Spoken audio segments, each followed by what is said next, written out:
Acho que arrumar a mala, não? Olha, arrumar mala. Arrumar mala. Diria. Arrumar mala, né? Eu diria que É, a antes, gente antes de precisa arrumar a arrumar. mala, a gente planeja também para onde que a gente vai direito, né? O que a gente vai fazer. Planeja, né? Muito bom. Legal. É isso aí, pessoal. A gente arruma a mala, a gente planeja para onde vai, compra a passagem de avião ou a passagem de carro para onde a gente vai, né? E depois chega lá, né? No lugar que a gente queria e tenta aproveitar.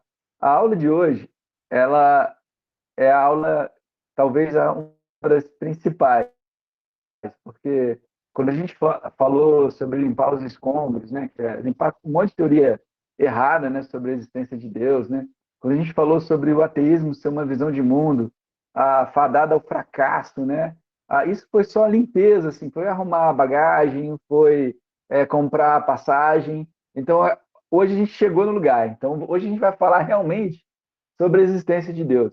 Apesar da gente ter falado de um argumento que é o argumento moral, né, a gente meio que deu um gostinho, né? Hoje eu vou falar um pouco mais de algumas evidências que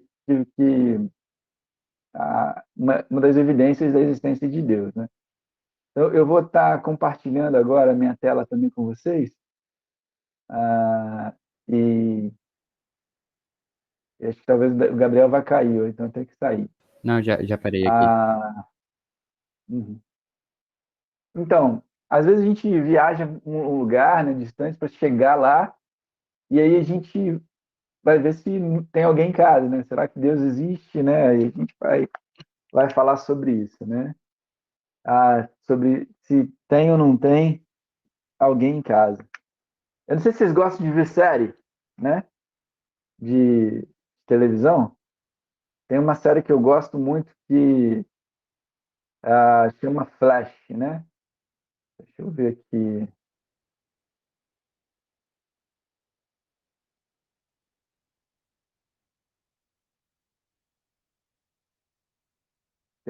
Não sei se vocês já viram Flash. Opa. Sim, é muito bom. Já vi também. E ele é um analista forense, né? E ele, quando vai nas cenas do crime, né? Ele investiga, né? E ele pega os vestígios, né?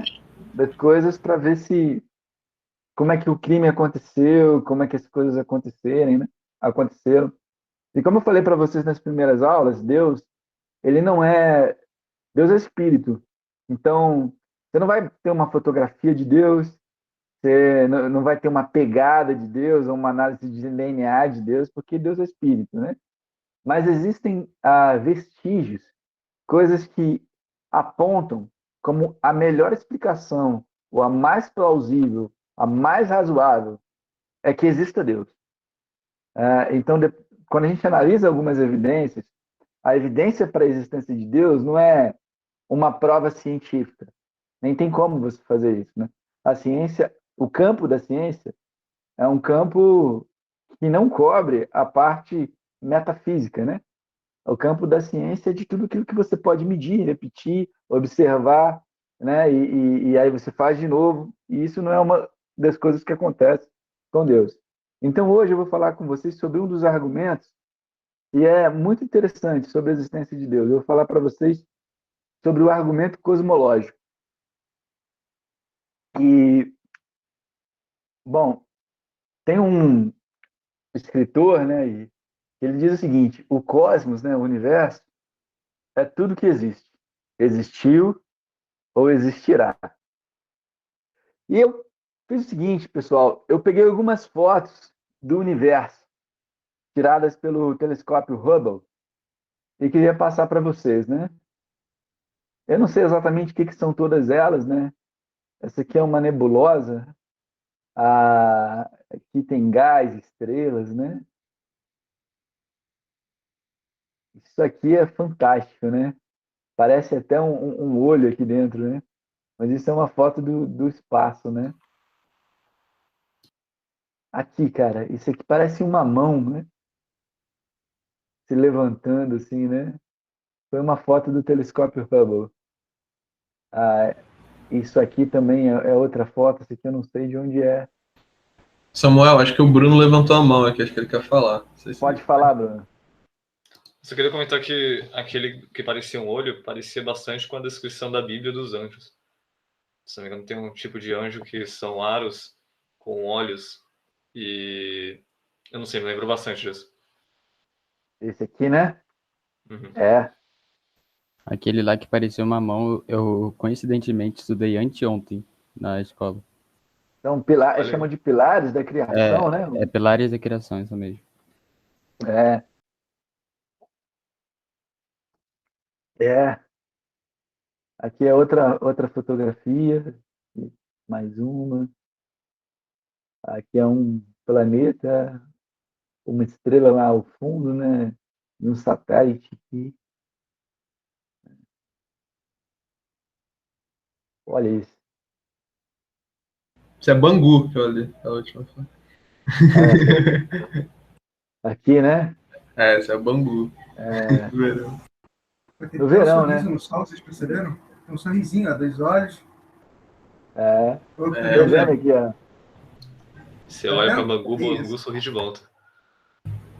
Quando, quando tá frio também lá, em Bangu também fica bem frio, né? Bom, assim, que é o argumento cosmológico, né? Que eu queria falar como um dos primeiros argumentos para a existência de Deus, né? É um argumento muito simples, né? Ele foi desenvolvido, né? O escrito, né? Na verdade, eu acho que ele existe há muito, muito, muito tempo, né?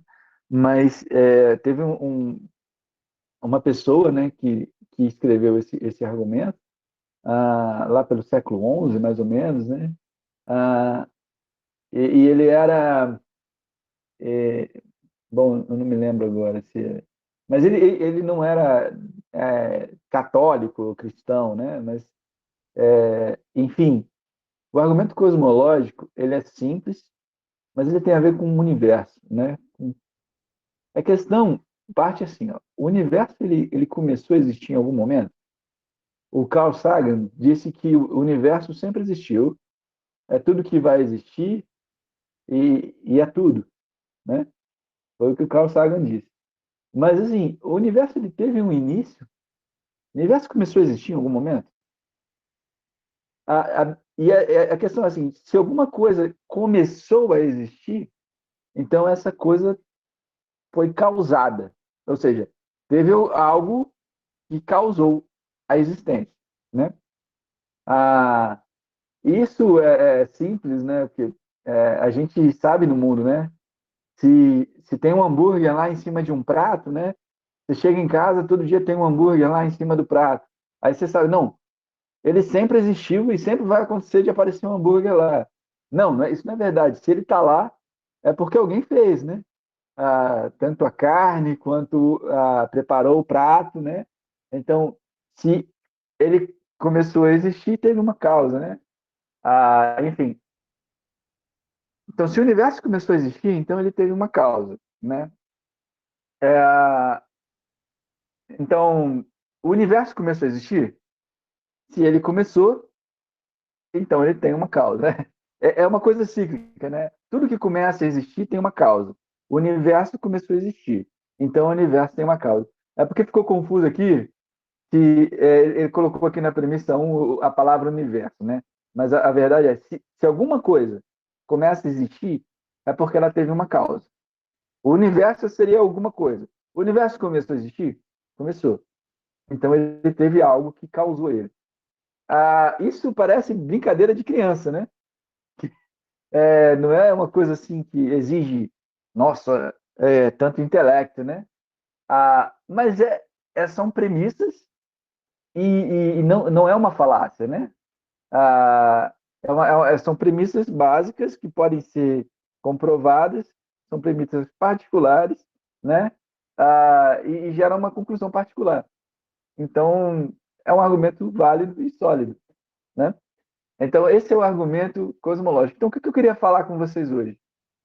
O universo começou a existir? Ou ele sempre existiu e sempre vai existir e ele é tudo que há? E eu queria hoje falar um pouquinho de ciência. Então, se você gosta de física, hoje a gente vai falar bastante de física, né? Tá? Se você não gosta de física, ah, eu vou fazer o seguinte, eu não vou explicar os detalhes, tá? Eu vou deixar para quem gosta de física correr atrás aí dos detalhes, tá? Mas eu vou falar de bastante coisa que envolve física, tá? Ah, então, uma das primeiras coisas que aconteceu, assim, queria falar com vocês, foi lá pela década de 1920, 1930, tá? E aí, assim, que que- como é que foram as primeiras etapas, né? A, a física e a matemática são maravilhosas. São duas linguagens criadas por Deus. Assim. Não foi. Amém, isso aí, Samuel. Eu também acho. O homem criou, mas Deus com certeza está por trás dessas coisas. Mas assim, o que eu queria falar com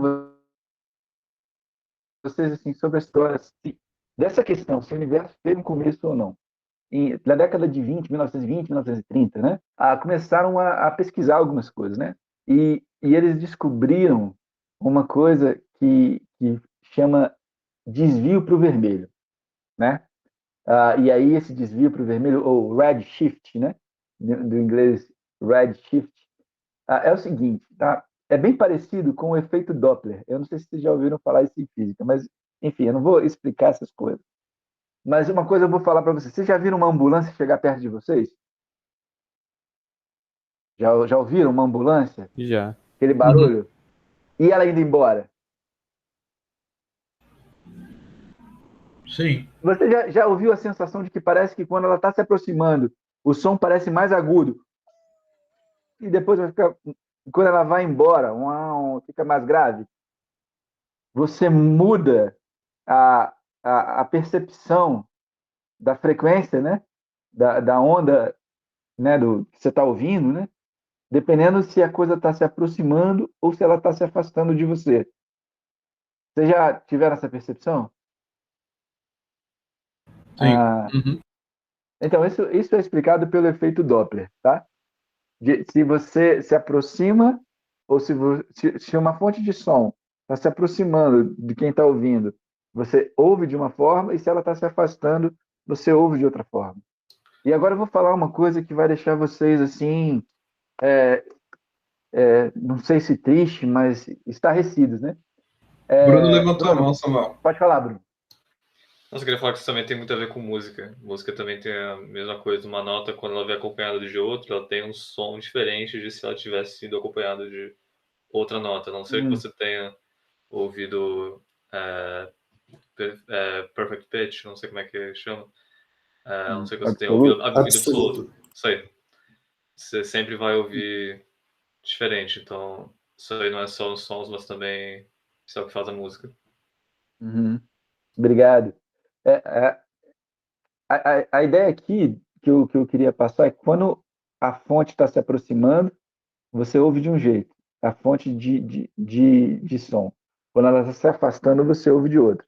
Então, por meio, se você sabe, né, qual é alguma coisa a respeito da fonte, você tem como determinar se ela está se aproximando ou está se afastando. E às vezes até a velocidade que ela está vindo, né? Então, assim, por que eu estou falando isso? E aí eu queria falar uma coisa que vai deixar vocês até assustados, né? O som não se propaga no vácuo, né? Então, o espaço, né, o universo, a maior parte dele é vazio. Então, aqueles filmes que vocês viram de não sei se vocês viram Jornada nas Estrelas, né? Mas aqueles filmes que você vê no espaço, né? Aqueles barulhos de explosão, é tudo mentira. Então, eu não sei se eu estou decepcionando vocês, mas é tudo mentira. Ah, o som é uma onda mecânica, exatamente.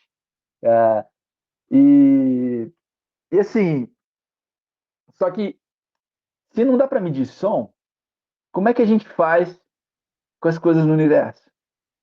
A gente mede outra coisa, outra onda, que não é uma onda mecânica, certo, Hugo? É uma onda eletromagnética, tá? É uma onda que pode ser até luz, né? Dependendo da faixa eletromagnética que ela se encontra.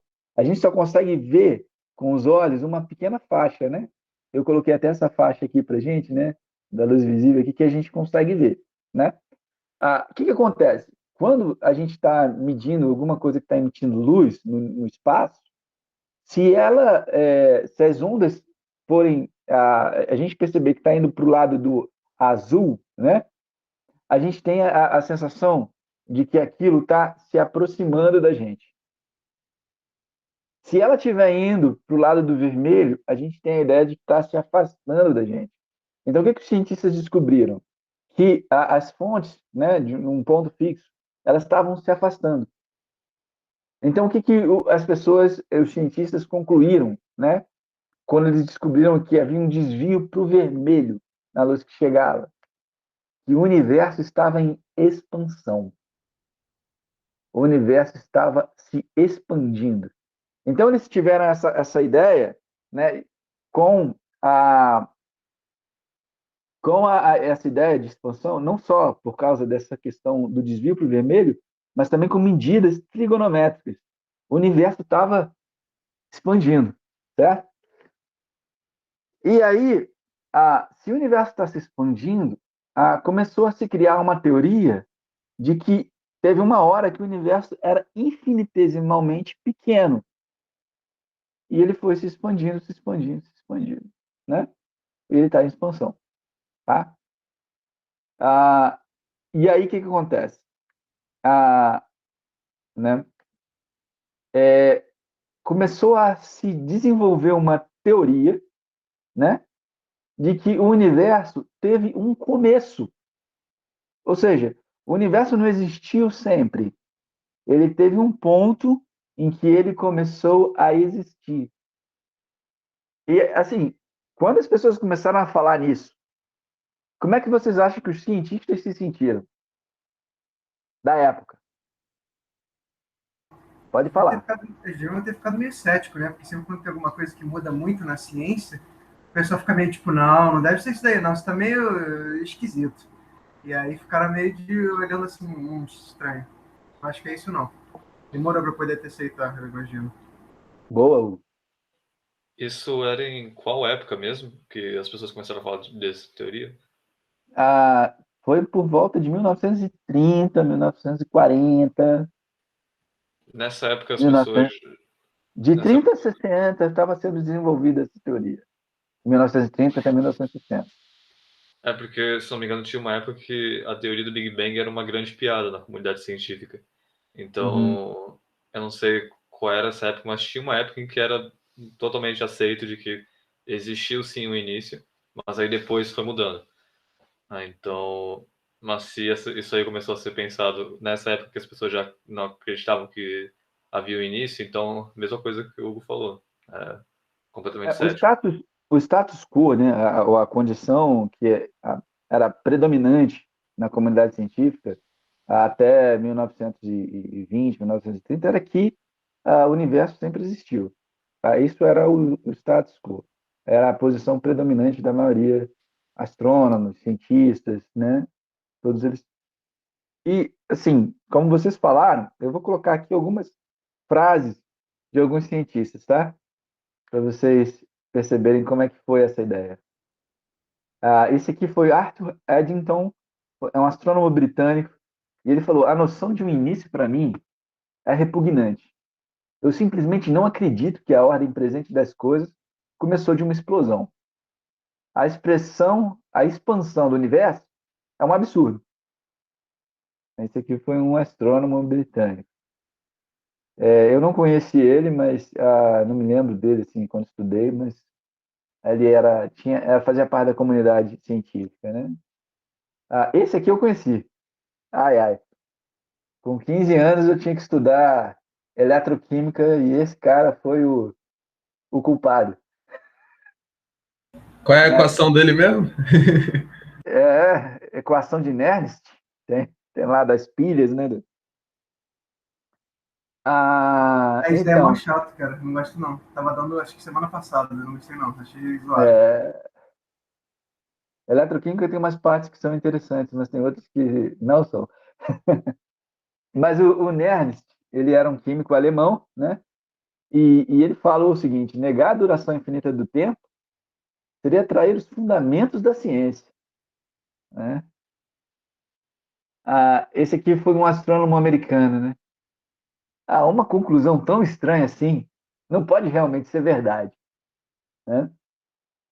E tem uma pessoa que vocês conhecem bem aqui, ó, Albert Einstein. A ideia é perturbadora. A Einstein falou que a ideia era perturbadora. E eu não sei se vocês sabem, mas Einstein desenvolveu a teoria da relatividade geral. E tem um livro, é difícil vocês conseguirem achar esse livro, né? Robert Jastrow, Deus e os Astrônomos, o nome do livro. Mas ele conta a história da evolução dessa teoria do Big Bang, né? É um livro muito legal. Eu até tentei achar ele, mas como é um livro meio raro, é super caro. Acho que em R$ 600, assim, você consegue comprar. Mas se alguém quiser comprar aí, na Amazon você consegue. Mas, tô brincando. Ah, mas Einstein, ele estava inicialmente tão inflexivelmente se opondo ao Big Bang que ele remendou, né, suas equações na sua teoria da relatividade geral, adicionando uma constante cosmológica para preservar a infinitividade temporal do cosmos. Ele admitiu posteriormente que esse foi o maior erro da sua carreira. Então, o próprio Einstein não gostava muito dessa ideia do universo ter tido um começo, né? Ele queria que tudo... E assim, como um de vocês falou, né? Acho que foi o Bruno, né? A Big Bang é a grande explosão, né? O grande pou, né? O grande pou. Na verdade, foi um nome pejorativo que foi dado para a teoria. Não foi o nome que nossa, é a ciência que está falando, não. Isso aí é uma teoria fraca, fajuta, né? Só que no final, né? Todo mundo teve que reconhecer que a teoria estava certa, né? Ah, agora, a teoria ainda não, tipo, tá expandindo o universo, a gente mediu isso, tal, beleza. E aí, assim, se eu não me engano, em 1965, né, dois engenheiros dos laboratórios Bell mediram o que eles chamam de radiação cósmica de fundo. O que é isso? Toda explosão, toda situação que acontece desse tipo no universo, ela deixa um rastro em radiação, né? E eles mediram a radiação, né, referente ao Big Bang, a essa... E aí fizeram os cálculos lá e tal, e viram que, bom, realmente isso aqui fecha o caixão. Teve uma explosão há tanto tempo que foi assim e tal, e teve o começo ali e tal. Então eles bateram o martelo, fecharam o caixão das ideias contrárias. Algumas pessoas tentaram falar outras coisas, fazer outras teorias, né? Mas todas elas foram por água abaixo, né? Todas elas foram por água abaixo, né? Teve uma de um astrônomo que ele quis dizer que o universo era contínuo, né? Enfim, mas nenhum físico sério considerou que aquilo fosse algo realmente plausível, né? Que é a teoria do estado contínuo. Se eu não me engano, foi Fred Hoyle que fez essa teoria, né? Mas assim, agora a lógica era irresistível. E assim, e muitos cientistas, né, independente da fé deles ou da falta de fé, começaram a usar, né, uma linguagem do tipo a criação do universo. Independente deles acreditar em Deus ou não, eles falavam sobre a criação, porque como é que isso ia se chamar, né? E tem uma frase que é interessante que também está nesse livro do Robert Jastrow, que diz assim: os astrônomos perceberam agora que se colocaram numa encruzilhada, porque provaram, por seus próprios métodos, que o mundo começou abruptamente, num ato de criação, ao qual se pode rastrear as sementes de toda estrela, todo planeta, toda coisa viva no cosmos e na Terra. Eles descobriram que tudo isso aconteceu como um produto de forças que não esperavam encontrar.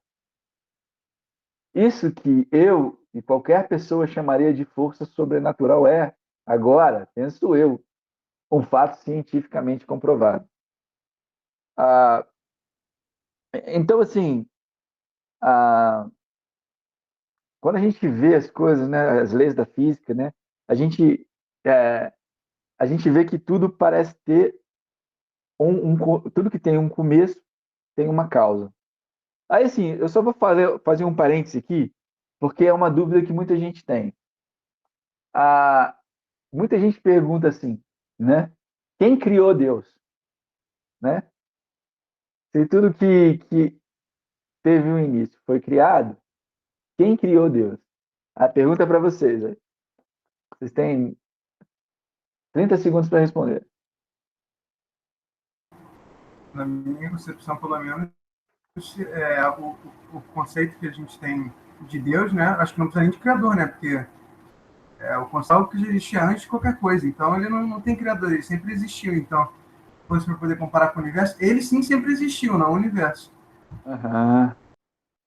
Muito bom, Hugo. Muito bom. Então, a definição de Deus como eterno, Deus nunca foi criado. Deus não tem um início. Tudo que tem um início foi criado, teve uma causa.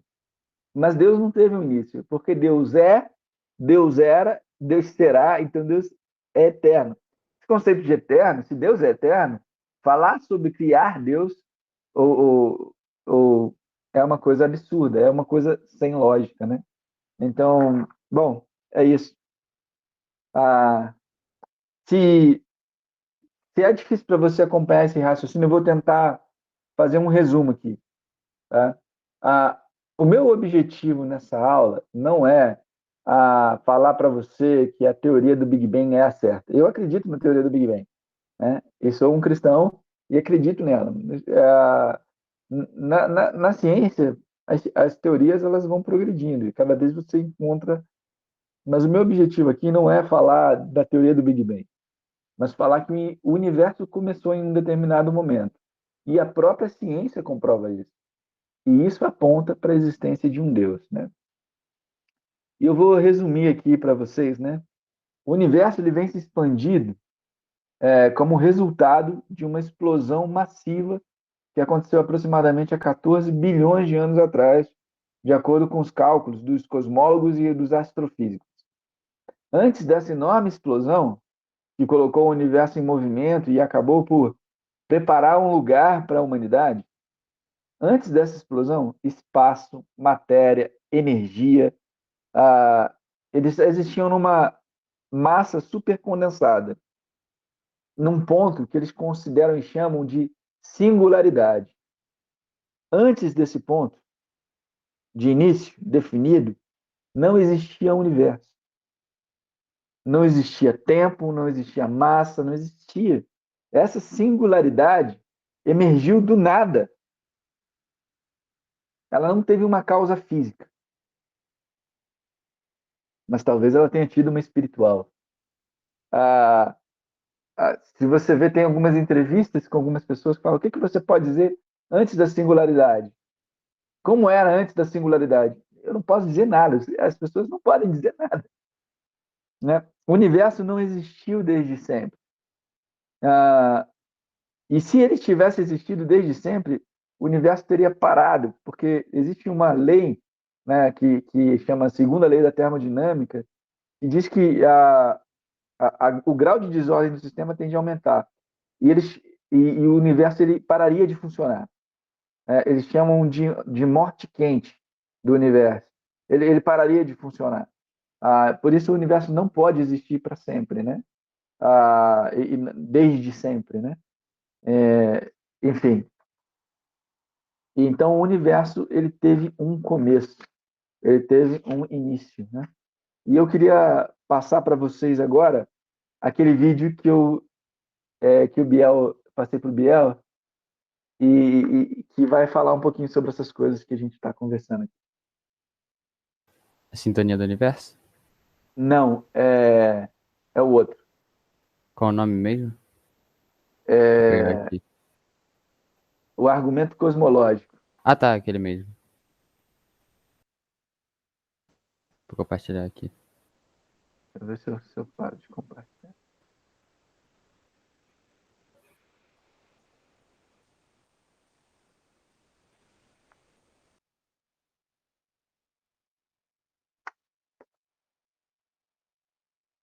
Pode ir? Pode, É pode daqui sim. mesmo? Do começo, por favor. No começo?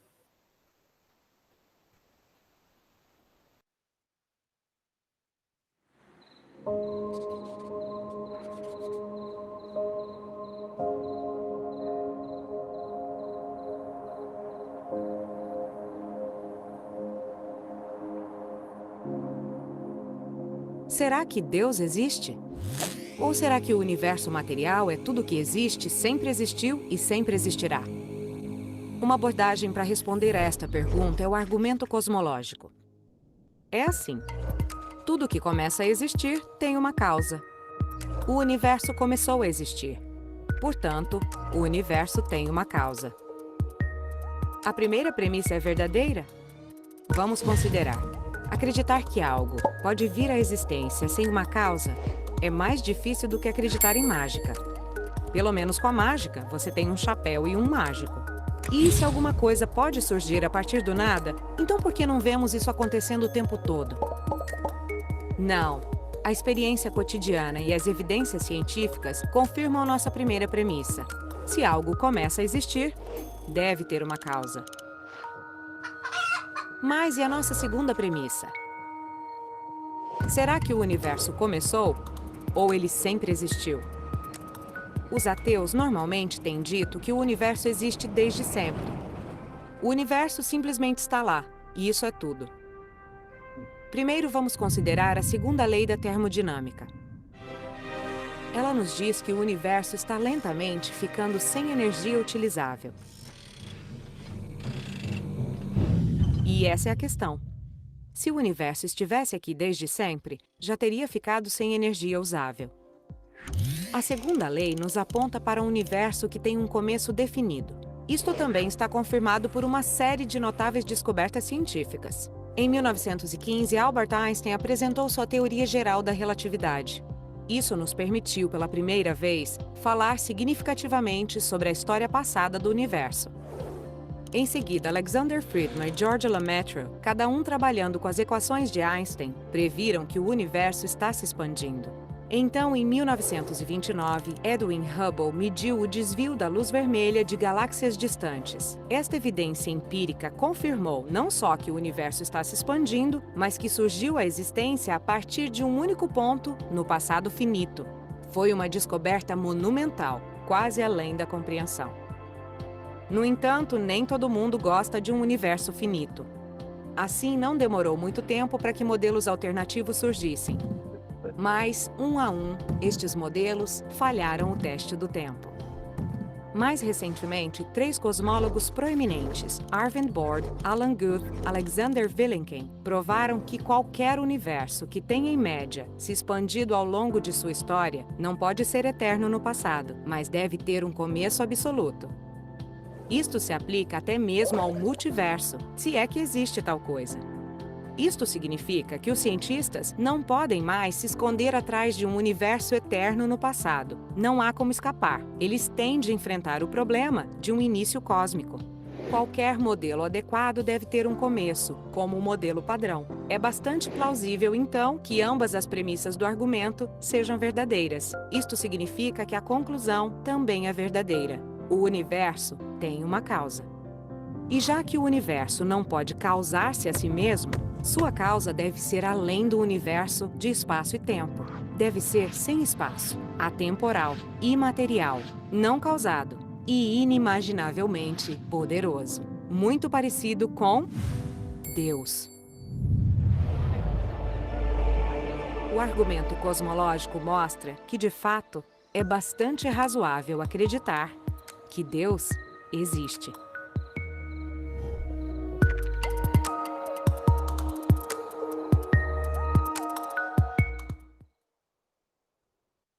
Obrigado aí, Gabriel. E aí, gostaram do vídeo? Muito bom. Muito bom. Bem Basicamente, explicativo. as coisas que a gente estava falando aqui, né? Eu achei dei uma introdução para vocês entenderem um pouco melhor, né, algumas coisas, mas é basicamente isso, né? O universo teve uma causa, né? E, e muito provavelmente essa causa foi Deus, né? Eu vou continuar compartilhando aqui. Eu queria falar mais algumas coisas aqui para vocês, né? Uma outra coisa que a gente observa no universo, né? Esse gráfico aqui, né? Foi um mestre da nossa igreja que fez, né? Foi o Douglas Jacob, né? Então ele fala que o universo existe, né? Ele pode ter tido um início ou não teve um início, né? No caso ele teve um início. Ele teve uma causa, não teve uma causa. Ele teve uma causa. A gente viu que por causa das leis da natureza, da organização, né? Uma coisa que é interessante, né? Que eu não falei com vocês, né? O universo ele é previsível.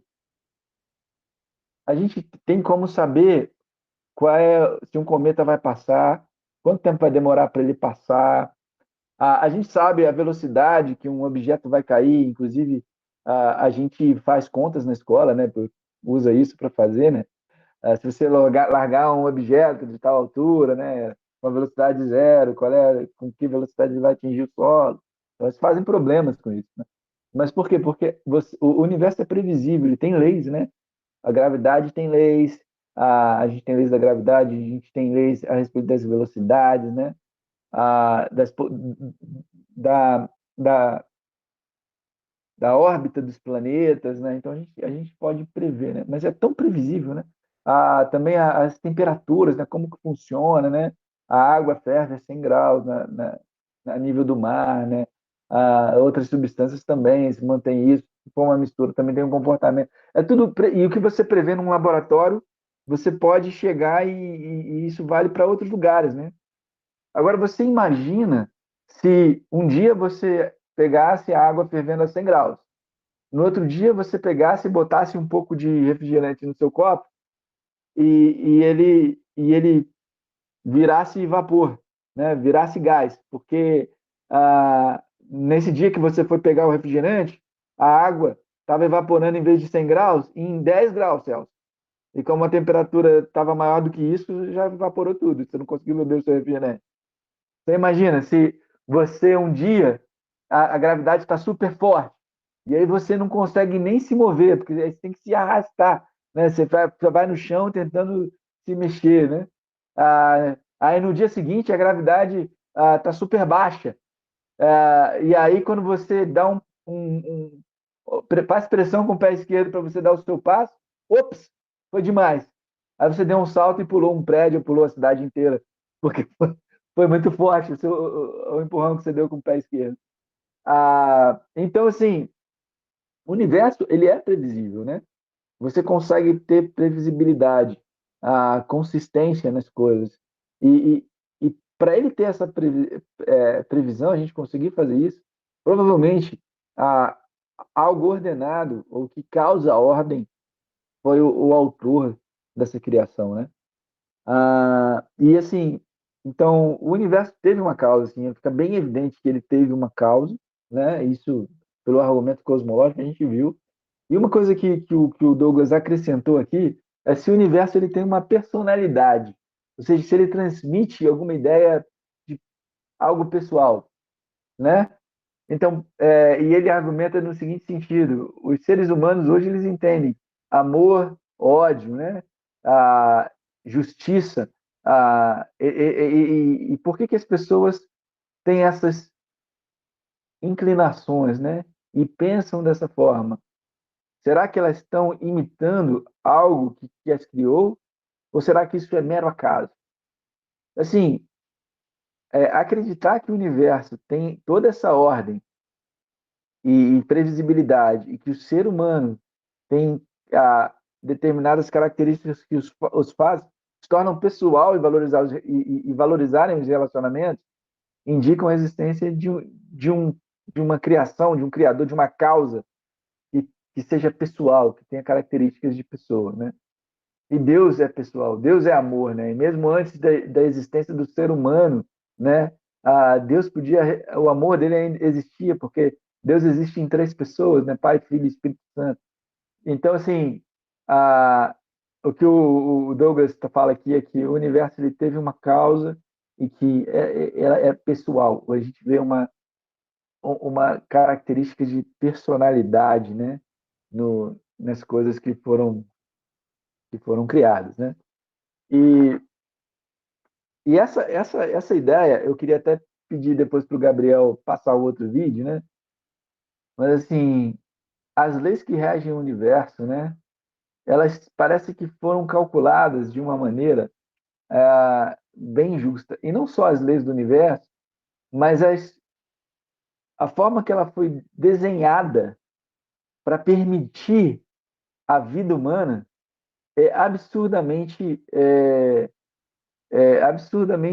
espantosa. Porque se ela tivesse uma pequena mudança em alguma das constantes do universo, provavelmente não existiria vida. Né? Então, eu ia pedir agora para o Gabriel passar o vídeo, né? O segundo vídeo, que fala sobre sintonia fina, que tem a ver com cada constante do universo ser ajustada de uma forma espantosa para que a vida pudesse existir.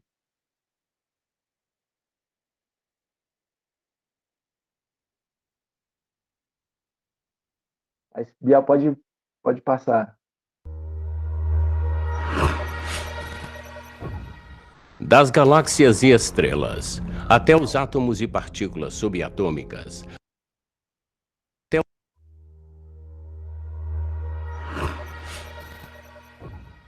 das galáxias e estrelas, até os átomos e partículas subatômicas, a própria estrutura do nosso universo é determinada por estes números.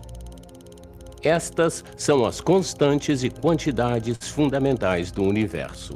Os cientistas chegaram à chocante conclusão que cada um desses números foi cuidadosamente marcado em um valor surpreendentemente preciso. Um valor que se enquadra em uma faixa muito estreita que permite a vida. Se qualquer um destes números fosse alterado em até mesmo um fio de cabelo, nenhuma vida física interativa de qualquer tipo poderia existir em qualquer lugar. Não haveria estrelas, vida, planetas e nenhuma química.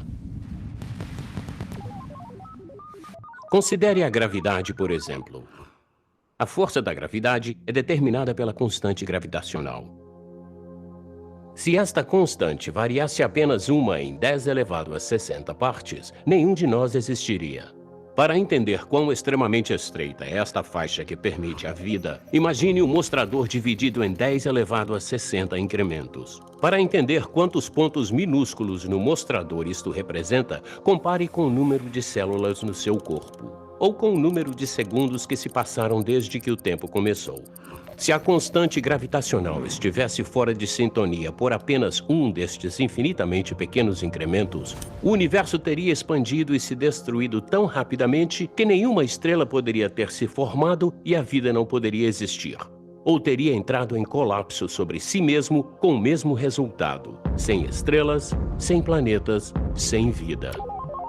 Ou considere a taxa de expansão do universo. Isto é governado pela constante cosmológica. Uma alteração do seu valor por meramente uma parte em 10 elevado a 120 partes faria com que o universo se expandisse muito rapidamente ou muito lentamente. Em ambos os casos, o universo novamente não permitiria a vida. Ou outro exemplo de sintonia fina.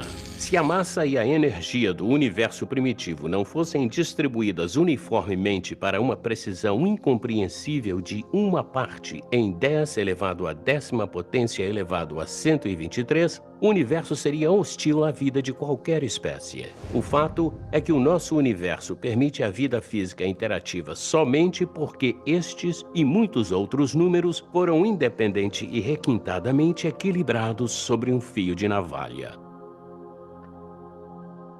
Onde quer que os físicos olhem, eles veem exemplos de sintonia fina.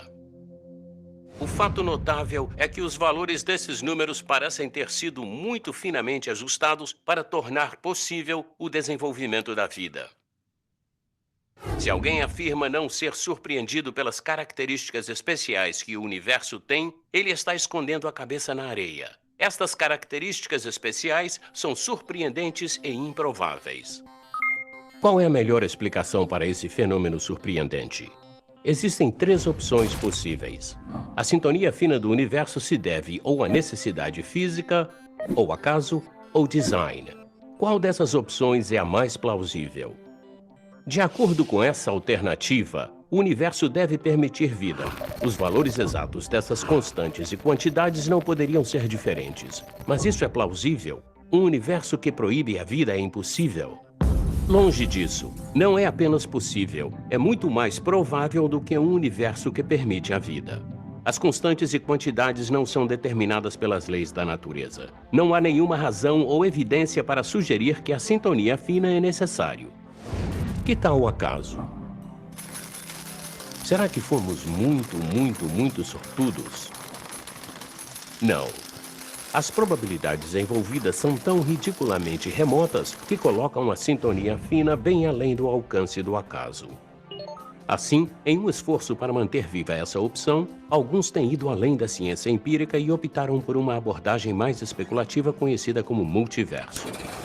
Eles imaginaram um gerador de universos que cria um número tão grande deles que existem chances de, eventualmente, surgirem alguns que permitem vida.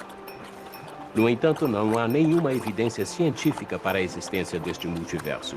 Não pode ser detectado, observado, medido ou provado.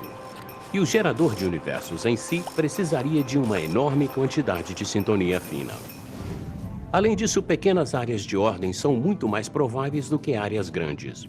Assim, o universo mais provável e observável seria pequeno, habitado por um único e simples observador. Mas o que realmente observamos é o que menos esperamos. Um vasto universo, espetacularmente complexo, altamente ordenado e habitado por milhares de milhões de outros observadores. Ou seja, mesmo que o multiverso existisse, o que é um ponto discutível, não faria nada para explicar a sintonia fina. Dada a improbabilidade da necessidade física ou acaso, a melhor explicação para por que o universo é finamente sintonizado para a vida pode muito bem ser que ele foi projetado dessa forma.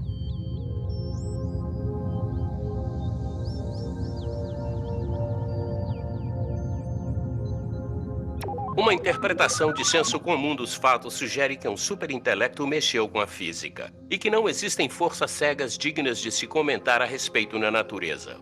Os números que se calculam a partir dos fatos parecem-me tão avassaladores a ponto de quase não poder questionar esta conclusão.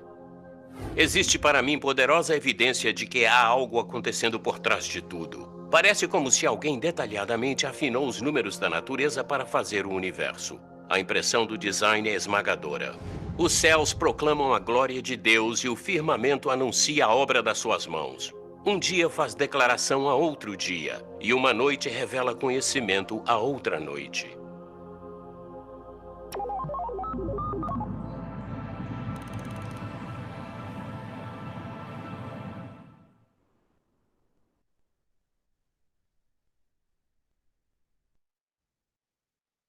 Obrigado, Gabriel. Nada. E aí, gostaram do vídeo? Legal. Então, a sintonia fina, ela tem a ver com algo ter sido projetado para que a vida exista, né? Então, é essa a ideia da sintonia fina. Assim, você acreditar que essas constantes foram ajustadas num número que, se mudasse... Ali ele colocou um fio de cabelo, mas ele está brincando, porque é muito menor do que isso. É muito menor do que isso, né? Então, assim, é muito mais difícil, muito mais desafiante do que isso, né? São várias coisas. Então, provavelmente, algo projetou essas coisas de forma, assim, absurdamente magnífica, de modo que a vida pudesse existir, né? E nós, assim, acreditamos que a resposta mais plausível é Deus. Quando você diz que muita gente faz o seguinte: o universo tem um começo, né? E aí, assim, alguma coisa deve ter causado, né? E aí as pessoas criam um monte de forças, ou deuses diferentes. A gente vai ver isso na semana que vem, né? Para explicar isso, né? Mas no Flash, por exemplo, ele não fala sobre Deus, né? Ele fala sobre a força de aceleração que está por trás dessas coisas, né? E aí ele tenta personificar, né? Quando você vê filmes que falam da natureza, eles falam a mãe natureza organizou tudo para que a vida existisse, né? Por que que eles colocam esses nomes, né? Porque, de certa forma, eles não querem admitir uma existência de um ser poderoso como Deus, né? E moral, né? E justo, né? Enfim, Deus é a melhor opção da explicação.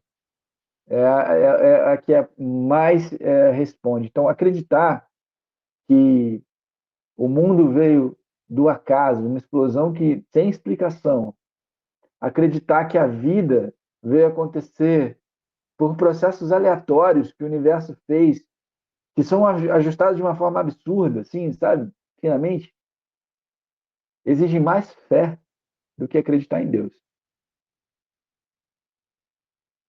Então, e fé, eu digo assim, é uma confiança cega, né? Então, acreditar que Deus existe é algo que faz sentido e é razoável, bem razoável, né? Então, é isso que eu queria compartilhar com vocês. Eu não vou. Existem outros argumentos, tá? Existe o argumento moral, existe o argumento teleológico, e existem outros argumentos, mas assim, hoje a gente vai ficar com esse argumento cosmológico. E se vocês quiserem depois conversar, tal, podem me ligar, mandar mensagem, tal, pode ficar à vontade. Vou deixar até meu telefone aqui no chat, caso vocês queiram, né, entrar em contato comigo. Mas fiquem à vontade, tá bom? Então é isso que eu queria compartilhar com vocês. Eu vou aqui parar a gravação e se alguém quiser fazer algum comentário, alguma pergunta, pode ficar à vontade.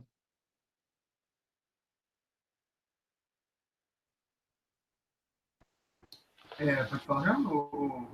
Peraí, o Bruno vai falar lá. Não, tudo bem, pode falar. Não, vai lá.